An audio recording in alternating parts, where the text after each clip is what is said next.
Some time ago, my sister told her close friend about my videos, and my sister's friend's 10-year-old son overheard the conversation and asked my sister, "How many subscribers does he have?" "About a couple hundred," my sister proudly replied. The kid laughed, rolled his eyes, and walked away.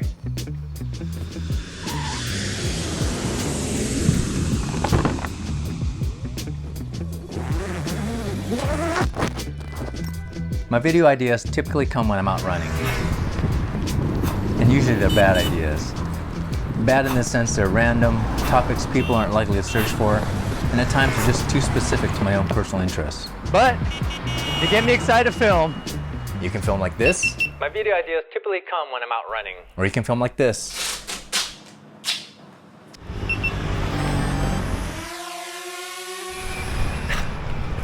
But, to get me excited to film, I'll spend over 10 hours filming for a 2 to 3 minute video. And when it comes to time management filming my videos, I'm absolutely horrible. I admit, I invest way too much time on the minute, insignificant details. But it's because I'm on this never-ending process to challenge my creativity and abilities. But it's that process that gives me happiness, which makes the insignificant details significant to me.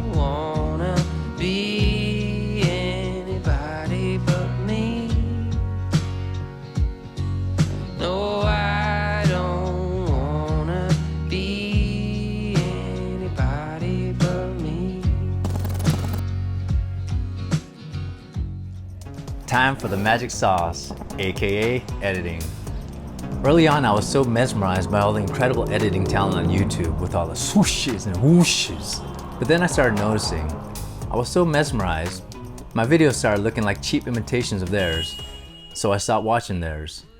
If my videos are gonna be bad, I decided they should be my own style of bad, and with enough practice, they'll hopefully become my own style of good.